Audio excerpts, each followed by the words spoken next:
So this is session. Okay, this is session number 2 of a series of question and answers for people, and it's intended to have people be able to ask questions to clarify things. And it's one of a series of 4. This one is looking at transcribing data from a test and then getting simple suggestions from an upload, just showing the process and questions involved with that. So let's go and basically it's the first session was using Microbiome prescription largely as an online card catalog for those who remember libraries from ages ago, as a place to look up information quickly, accurately, being able to find the source of the information so you can verify information. So it's basically a glorified card catalog. Today we could look at putting in test results, and I'm going to assume this is the first time somebody has actually done it. The next session will be exploring deeper, looking at all the bells and whistles there, enough to confuse most people. And then last session is looking at comparing samples over time to see whether or not following suggestions for microbiome prescription actually made a positive effect. Okay, so in general, the whole purpose of microbiome prescription is very simple. It's to improve health issues. Which means generally reduce random experiments. Most people go and pick something random and then ask us questions on an internet forum. Hey, does this help you?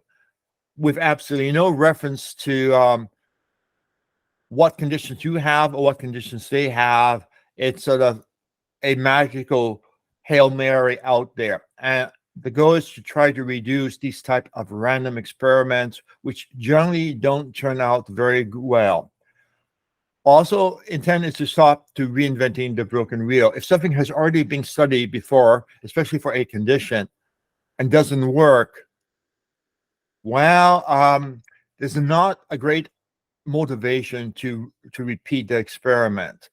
If something does work, you want to make use of it. And the last thing is, because every Saturday morning, like today, I go through about 100 new studies which are published in the last week and annotate any ones which are of special interest. You get the latest research. The purpose is to empower you to be able to make better decisions.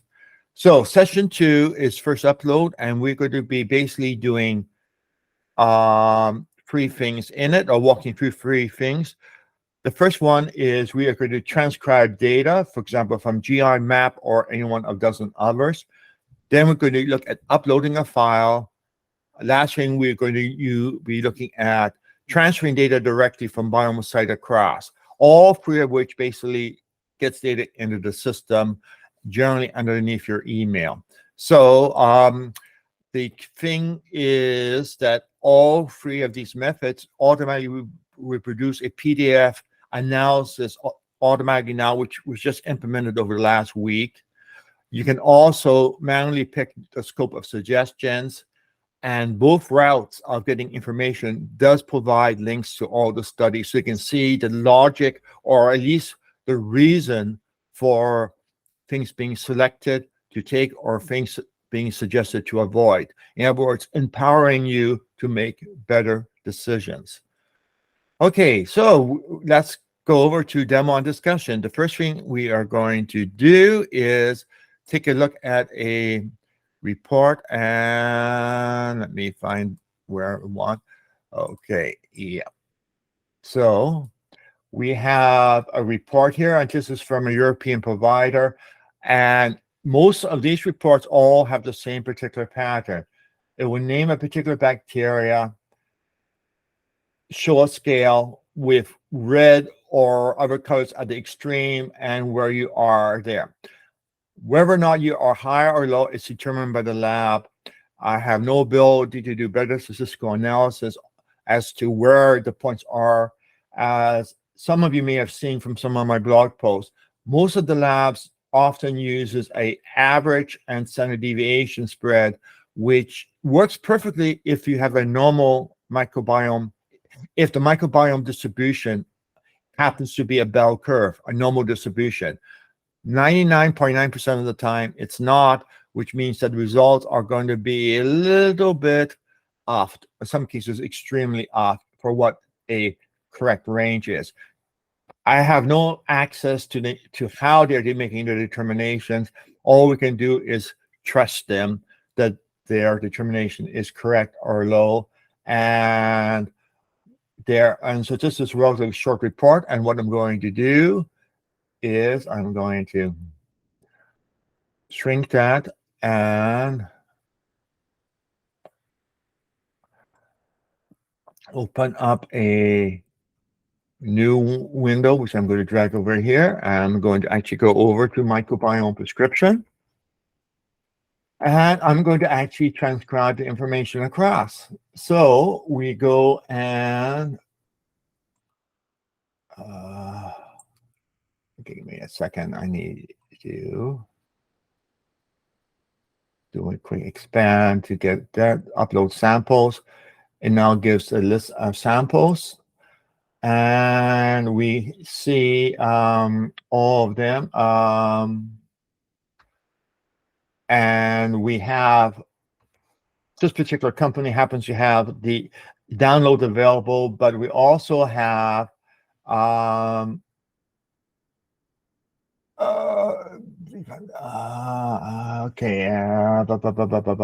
which one is this one? I should have double checked.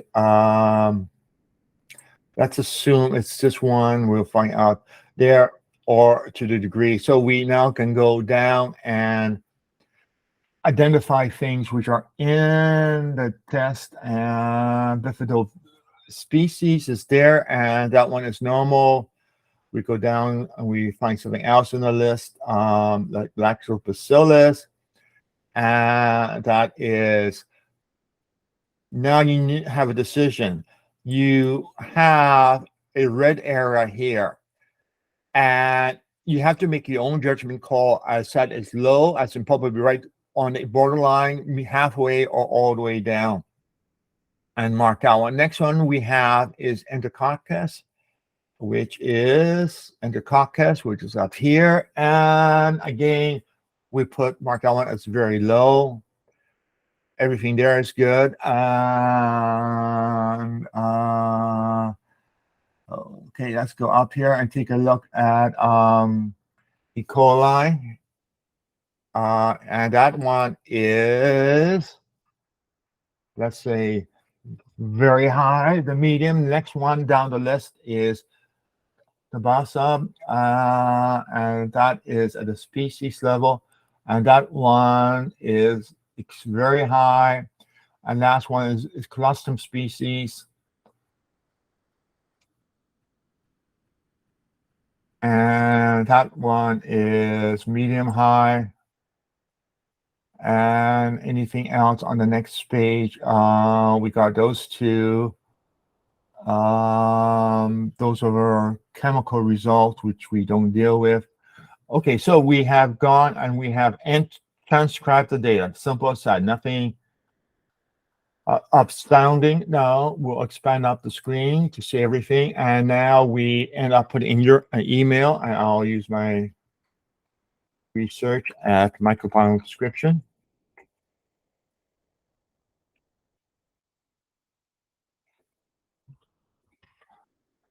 We can put in a date, 01/01/2023, and you can put in notes, for example, demo. And if you put in patient email, then the information also is sent to them. It's basically for people who are dealing with patients and using the site. And I'll just do a click, do analysis. And now we have a choice of what we want to include or not include. And usually it's pre-selected for things which are there. We have bacteria parents and bacteria children being available there. And again, it's a judgment call which way you want to go. Generally, things like lactobacillus the children means specific species of lactobacillus. For example, lactobacillus adophilus or lactobacillus lactis. And any information about that will be included, even though lactobacillus by itself is not explicitly mentioned. So it is using the fact that we don't have a rich amount of data floating around. We try to make the best use there, and we click that. And down the bottom, we have a couple of choices. We have download simplified suggestions, which is intended for people with major brain problem. But we also have show study links, which I'm going to check. And the reason is to show the logic. We also have download PDF for medical professionals. We can click that, and we will then open up a new file, and it will show what you selected here. And then it will give suggestions of things to take and things to avoid. And then it goes and says how many studies were used. In this case, we used 731 studies. The most influential ones are listed there. And I did not list all 731 for reasons that most people, that's overkill. So we have the information sitting there. But now we could also simply go over here and click here, and it now gives suggestions. Again, as before, we have the bacteria done, and now we have what is suggested over here. And you can see cadmium and licorice were on avoid this on the other one, and they are indeed sitting there. And then we have the same things here. But what I want to point out is two things. We have two icons here. One icon here, if you open it, will come over and give information about dosage. These comes from clinical studies, and that is the dosage used in clinical studies. So in other words, this is a reasonable, anywhere from this amount to the top amount is, first of all, keyword deemed safe, which is a nice thing to know. But two, it also indicates what a reasonable dosage is. And the main reason it's there is that most people have no clue. They go with whatever is on the bottle. Sometimes what's on the bottle is correct. Other times it can be as little as 10% or 5% of what was used in studies. And then they wonder why it has no effect. You frequently have to get up to a certain threshold to be able to get results. So where we have that information available, you see a little measuring rule here. And you can just click that to find out what the dosage is. The next thing we do is citations, which is a stack of books. You click that, and now you will go and see a list of what is there. And assuming a person is in login, you see there are 20 citations used, of which we give 5 of them right in front of you as to how we determine it. And what we have is this particular bacteria is decreased. Let's go back and take a look up here. Colostrum is too high. It decreases. That's exactly what we want to do.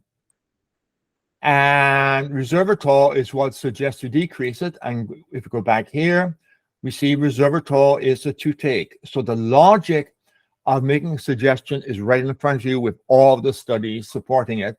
And notice we have different bacteria being involved. And the reason we have different bacteria involved is because generally most things affect multiple bacteria, which now means that you just can't find something that impacts one bacteria if you're trying to change more than one bacteria, because the problem is it may have the wrong effect on other substances, and the algorithm attempts to balance everything out. We see the 20 citations here.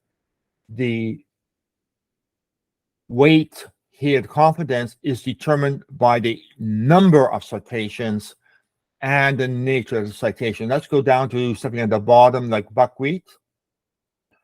And let's take a look at its suggestions. and we find it's only 7 citations involved. In other words, we have less information saying it is good, but also we see what it impacts. We see that it impacts at least 3 of the bacteria, and those are ones we want to decrease. The Enterococcus, let's go back and take a look at that one. Up here, Enterococcus was too low, and that's it. So in other words, almost the entire list showing things which are positive. So the question is, why is it not at the very top of the list rather than at the bottom? And the reason is, the more often we get studies repeating the same result, the more confidence we have with it. So if you get 20 studies, you get pretty good confidence. If you have 7 studies, the confidence is less. It's just simply a way of trying to get the best suggestions. And similarly over here for kefir, you can go and click, and let's take something like acetic acid citation. And we found we have 7 citations there. And we had too low Enterococcus, and we see that it reduces that. And we see also it reduces lactobacillus, etc. If you're logged in already, which we are not in this case, you will get the full list shown. But what is shown here without having to do a login is just enough to go and get evidence that the suggestions are based on actual studies and science. Okay, so we have these 2, we have the extra icons there, and then we, down the bottom, we attempt to identify bacteria from that whole list, including things which are off the list at the top. Because remember, we said we only wanted 30 items listed. It goes through everything on the list and attempts to identify which ones are there. And if we click here, we see based on the bacteria in the thing which we have. This is the product, this is the probiotic in it, and this is the effect of it on this particular bacteria which we are targeting.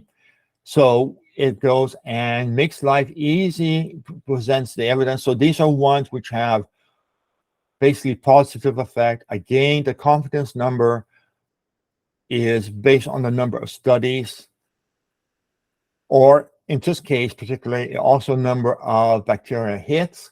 These are things which are going to shift things definitely in the wrong way. And then we have mixed impact, and we have no impact. These are things which none of the probiotics identified have any effect on, and those are the ones which are in this particular bacteria mixture being sold as a probiotic. And these are a combination of effects. And again, if you want to know why, you can go, just click here. And ouch, 135 citations. Why do we have 135 citations? Because this particular probiotic has a ton of different strains in it.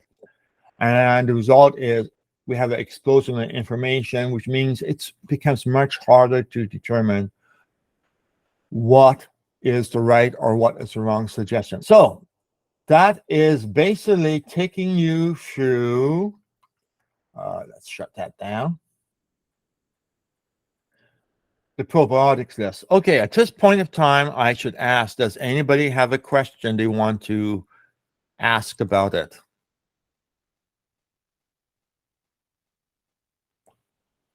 Okay, feel free to ask later, but I will now go on to the second aspect, which is to do a upload. Oh, the other thing I should point out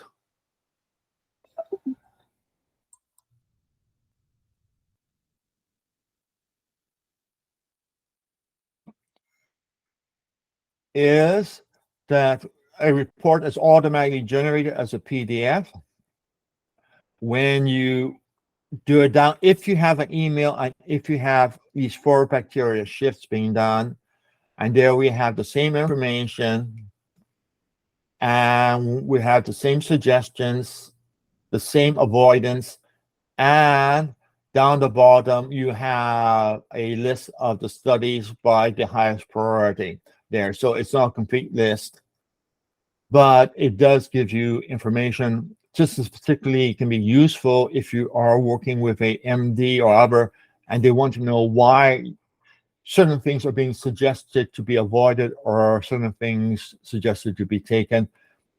There's the studies.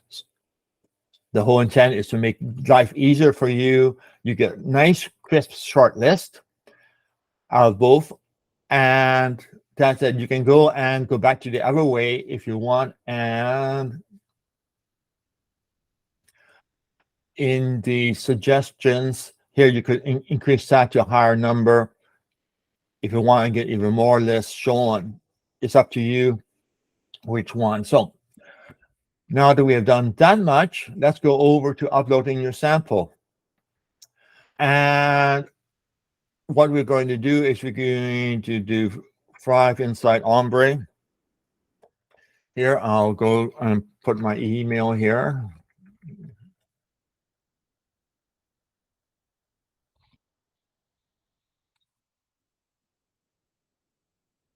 And next, I'm going to choose a file. And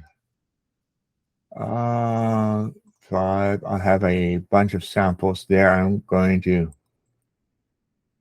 grab one at random. And now goes and does the processing.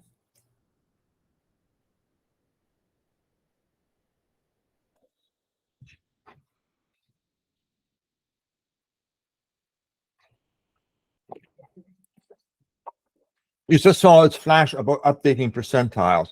And that is because the system works using percentile ranking, not averages and standard deviation or percentage of. Percentile ranking means that we look at all samples. In this case, we have 2,000 or 3,000 samples. And is your value in the top 5%, 2%, 1%, or the bottom 5%, 2%, or 1%? It is a better way of dealing with non-normal distribution. That is, things that do not become bell curve. So we have it there, and we now have quick analysis here.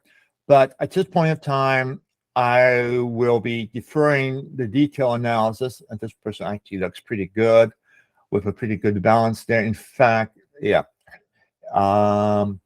So we're going to go over to taking a look at changing my microbiome.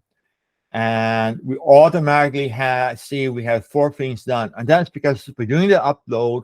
I also generate the report. So you can go in and take a look at the report. And open. And the report goes and identifies the list.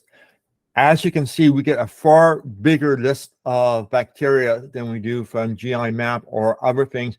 For simple reason, we're looking at more bacteria. We are looking anywhere from 500 to 5,000 different bacteria are being reported, and we are now determining things. And now we get our suggestions. Again, the suggestions is designed to be short list of suggestion. Too many items becomes overwhelming for most people, especially on first use, and items to avoid. And again, we have the literature base down below. So that gives us there, but now we can go over and use a variety of different methods for getting suggestions. For example, if we do standard lab, okay. Before I do that, I'm going to go and change the display up to advanced.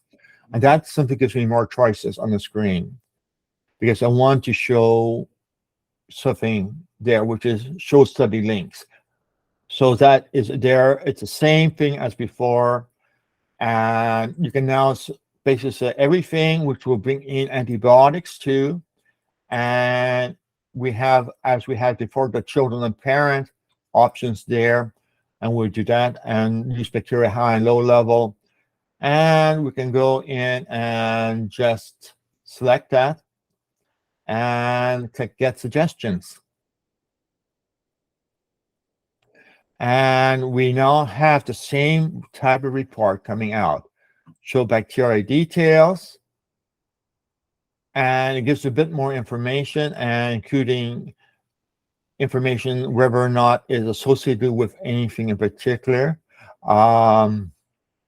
there. So it gives you a very quick synopsis. And in general, if you click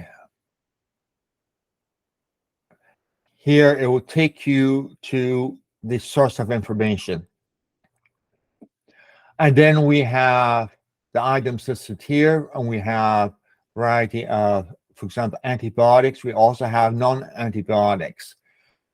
And what we can do is go and do as we did before.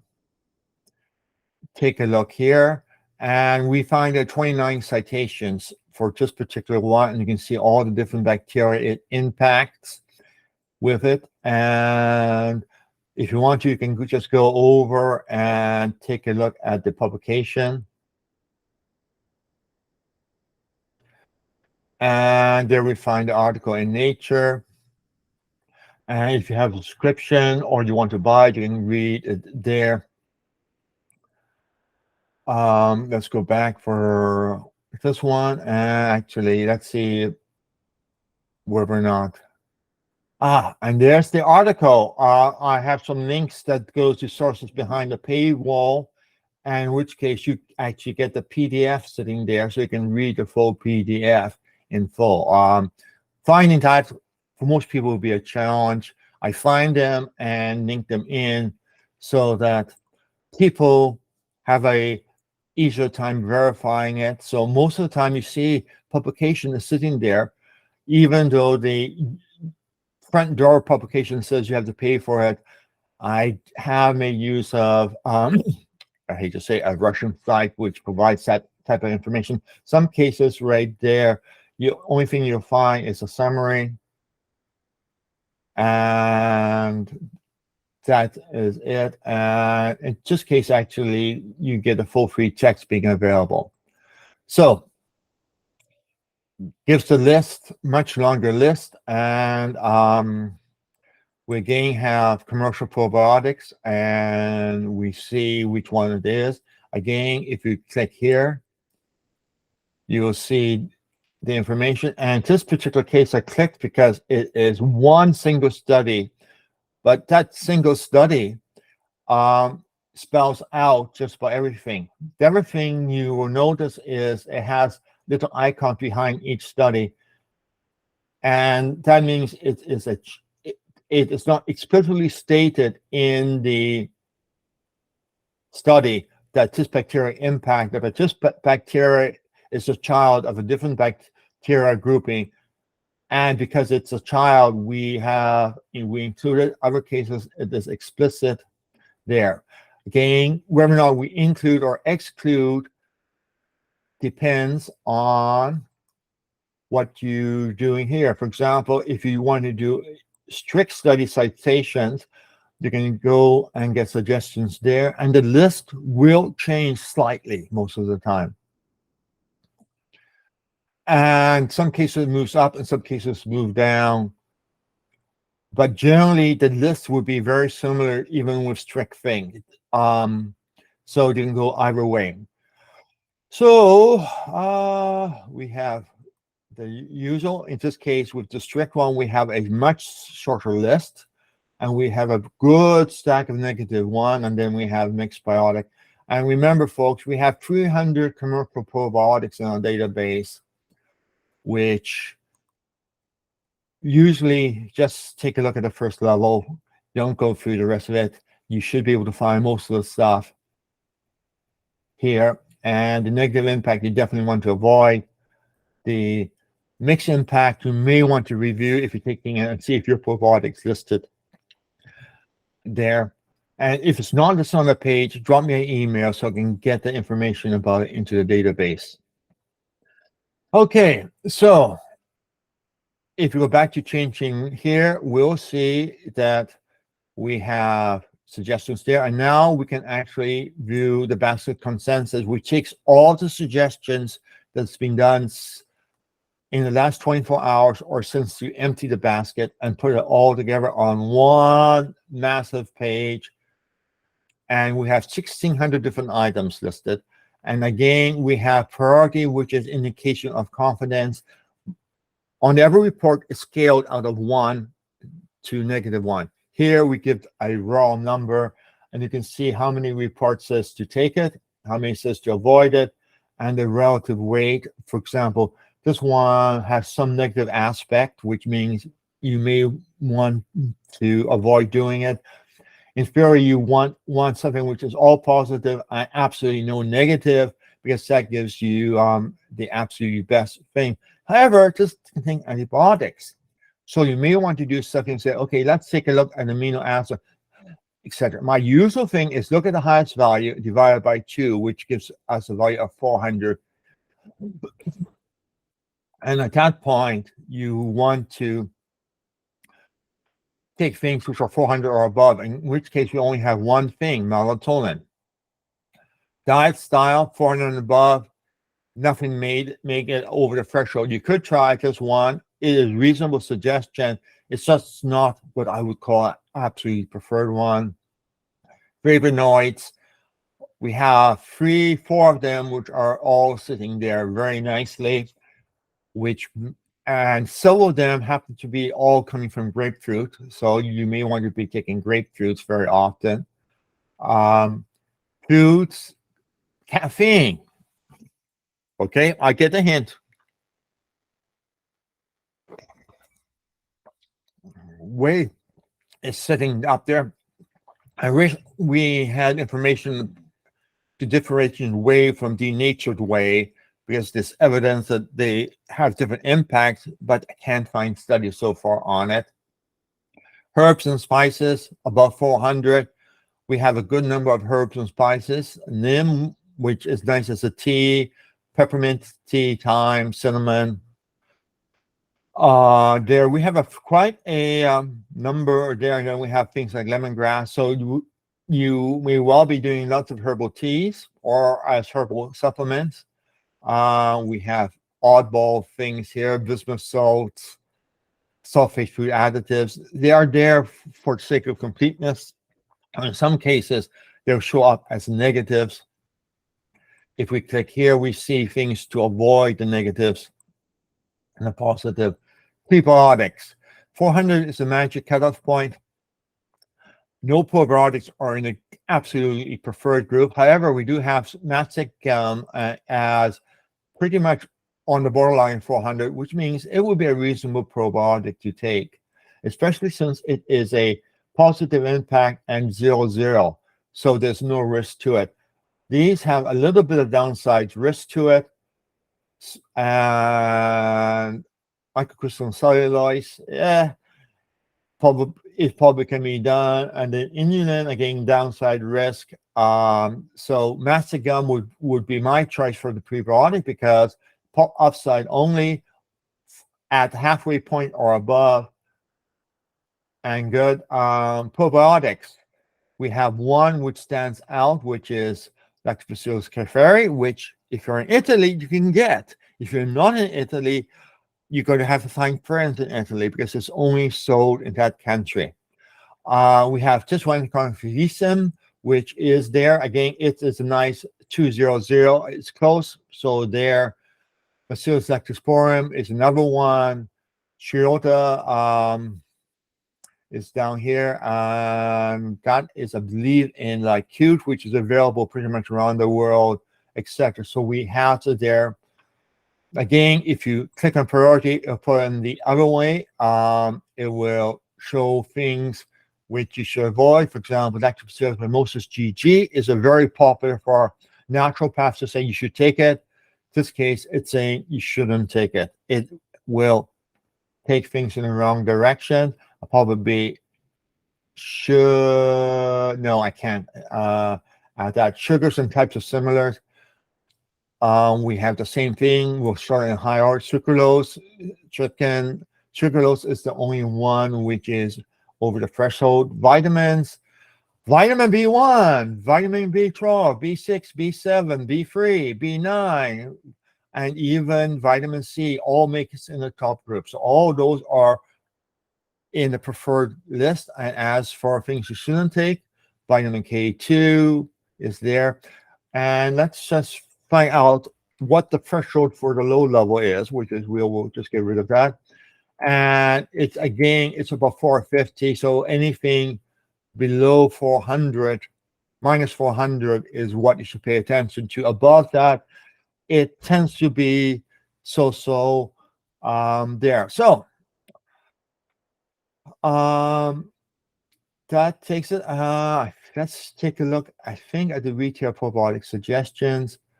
And it does the same thing and gives you a list and the benefits. So you can go over from that other list, come across and identify which commercial probiotics would be the best choices available. The bioflorin is one which consists of the Felician whatever. I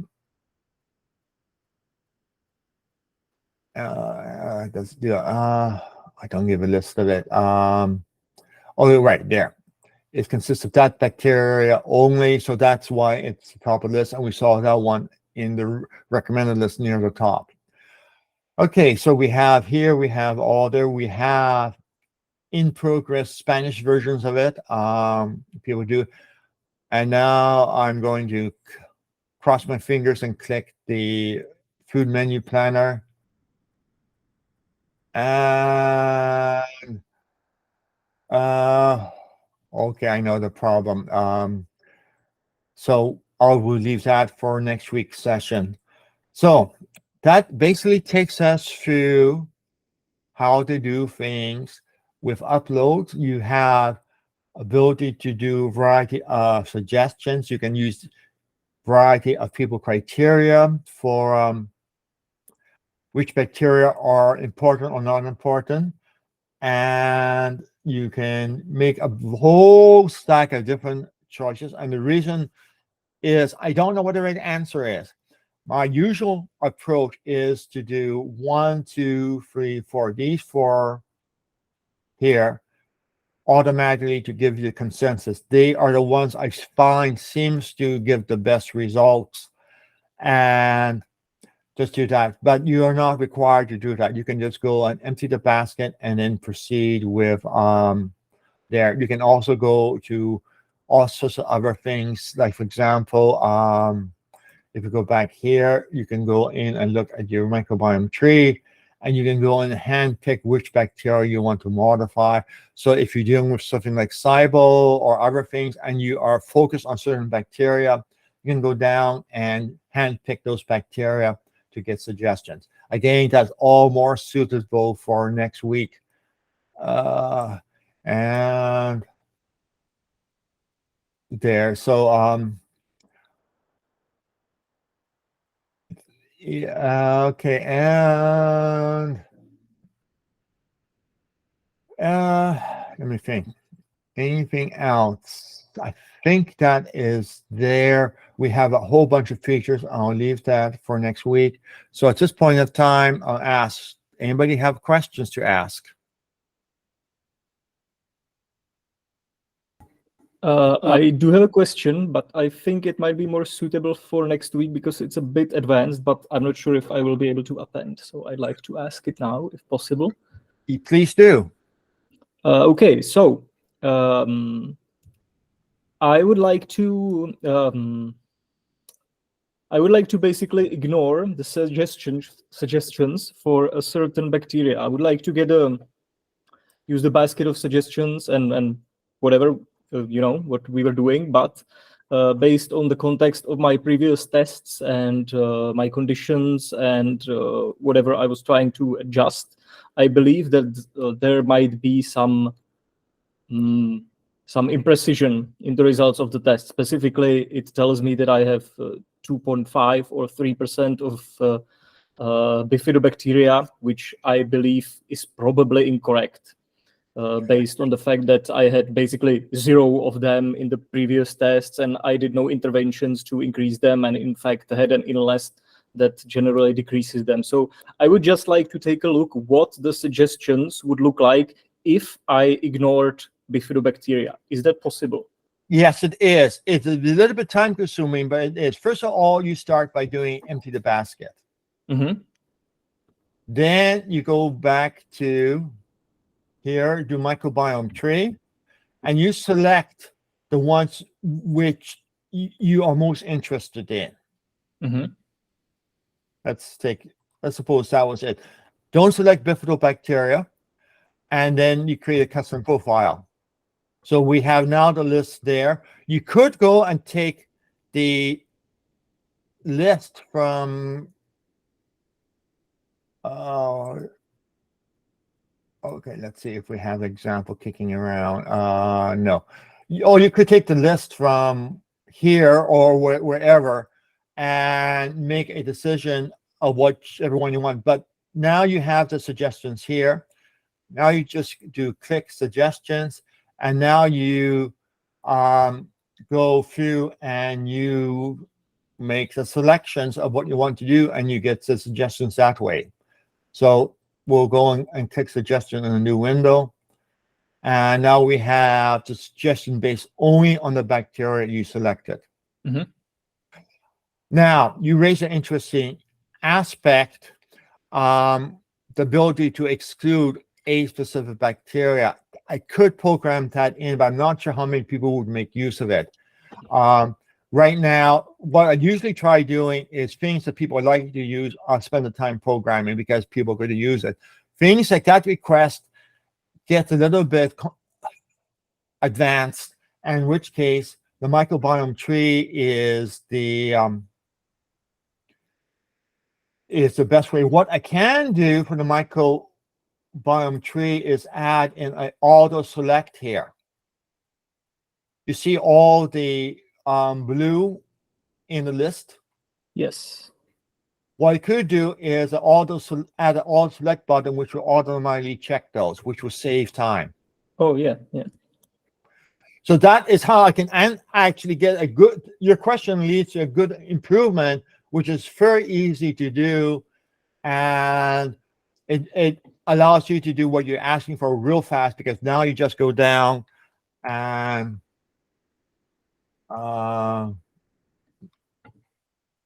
look for bifidobacteria, in which case you would unclick those if those were checked. And now you're ready to go. You have a combination. And the other aspect of it is, let's go back to the top, is you have all the same choices available as you have before. Mm-hmm. So you can now go and do a consensus, excluding that particular bacteria from each one of the consensus. Okay, that's excellent. That's exactly what I was looking for. Thank you. You're welcome. Thank you for the suggestion. It is a good one, and expect to see it. I'll probably be by this evening. I'm notorious for fast turnaround.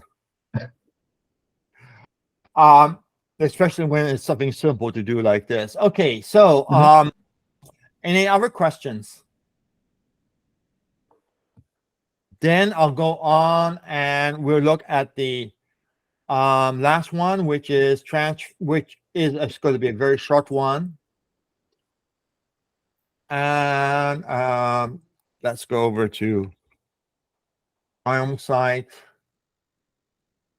And I'll go in and I will do a login.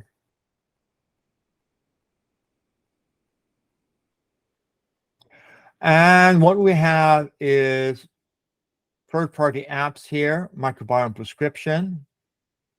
And basically you have the stuff sitting floating there, and you can know all you have to do is just click here and it will spin a little bit as it transfers all the data across, successfully submitted. And then a few moments later,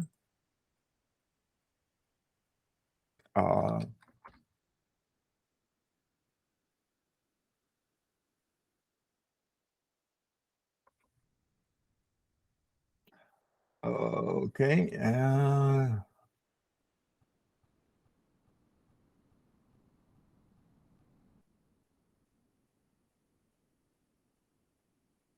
Few moments later, you should be getting a link showing you the email. There it is. The transfer. There it is. I now have a link which will take you back to log in.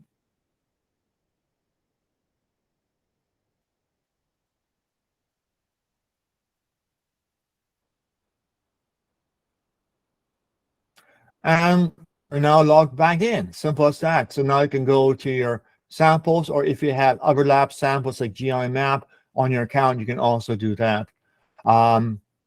If you have other lab samples, you can go in and either clean or go in and get suggestions for that. I see I got something broken. I'll go and see about fixing that too.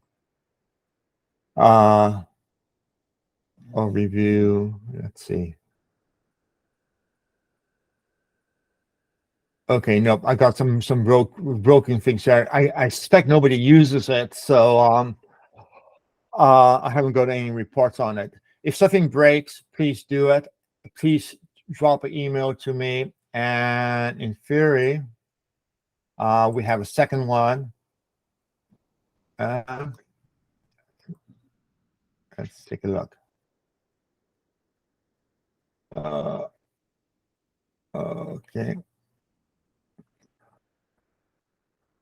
I'm not sure why we ended up getting two. But whatever. Occasionally, there are bugs in the system, and if the bugs trouble you, contact me. So that's basically it. So we now end up being in the system and ready to go and do whatever else we are wanting to do. So all this is different method of getting the data into the system. And again, we don't use BioInsight definition of what is high or low. We make use of what we are doing. And let's just go in and take a look at one of them. Let's click here, which will take you over the information. And what we have is the statistics here, which shows the nature of the data. And now if I go and show it as percentage, you can see how the percentage curve is not there. Here is what the most common value is, sitting at 51%, which is basically good. But the average here is at 75%. And where 75% of people have below average levels and 25% of people have above average level. That is not really what you want to have. If it's a normal distribution, the average will be right at 50%, a median will be at 50%. In this case, the median is right there. And then we have the lab high, lab low, which is the average plus 2 standard deviations, which because the average is so high, almost is off the scale. We have the count of multi thing, which uses a transform, and the transform basically looks at where the curve starts changing. For those of you who are in statistics, it's basically when we see evidence of a second or third order derivative starting to shift significantly. And let's go back there and let's take a look at one other one. Just let's take Sutratala. Another one again we have there.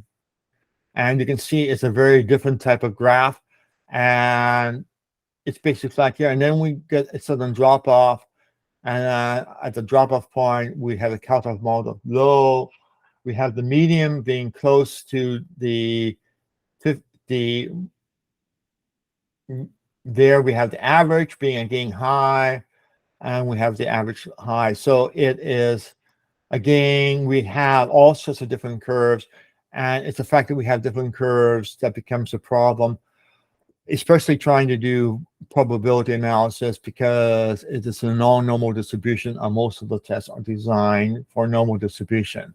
Okay, so if there's no other questions, shall we finish the session for today. Everybody's good?